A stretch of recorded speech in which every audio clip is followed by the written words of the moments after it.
I'm Asaki Matsuzaki, a psychiatrist. Today's topic is something called emotional contagion.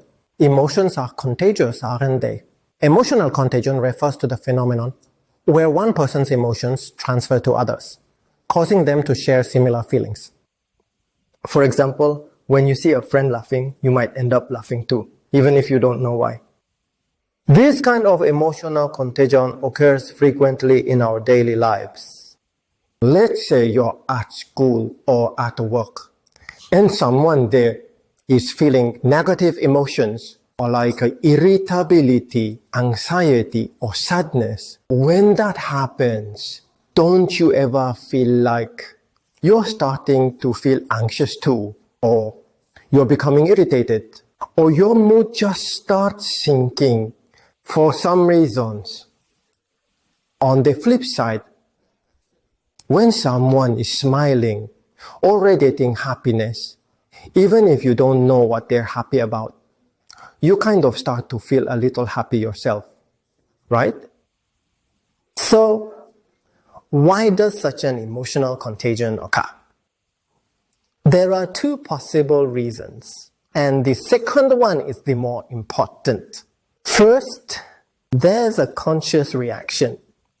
For example, when we see someone suffering, when we witness their pain firsthand, we use our imagination to put ourselves in that person's situation and think about it as if it were our own.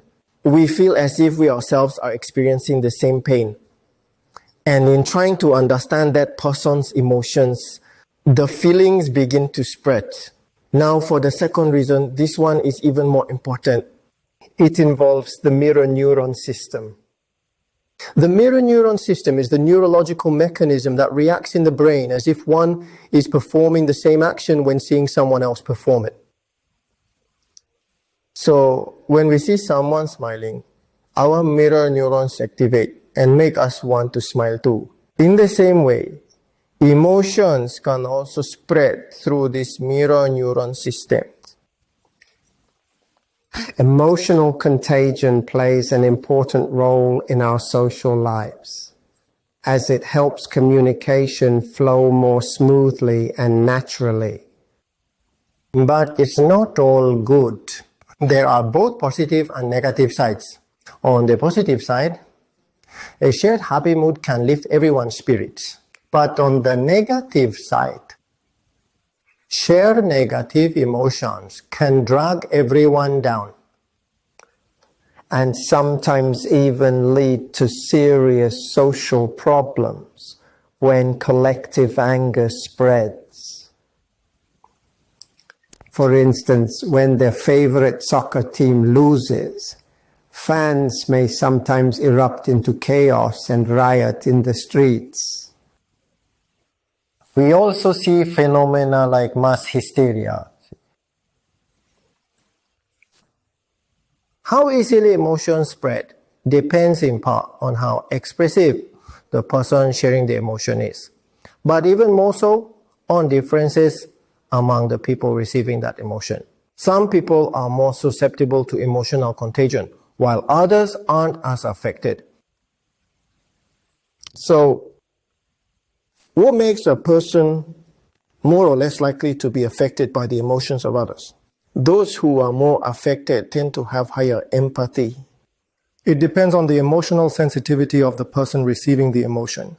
The concept of the highly sensitive person, HSP, someone who's especially affected by the emotions of those around them, gained attention some years ago. On the other hand, there are also people who are less affected by others' emotional states. There are several possible reasons for this. For example, people with low empathy, such as those with psychopathy or narcissistic personality disorder, or people on the autism spectrum disorder who may struggle to interpret others' emotions. Some people also have alexithymia, a condition that makes it hard to recognize their own emotions.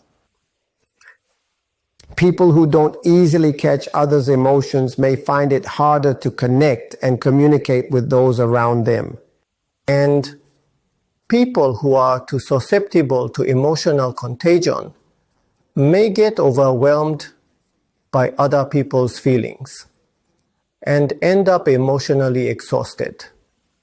It's important to understand what kind of person you are and to make the most of your strengths while being mindful of your weaknesses. And that wraps up today's talk about emotional contagion.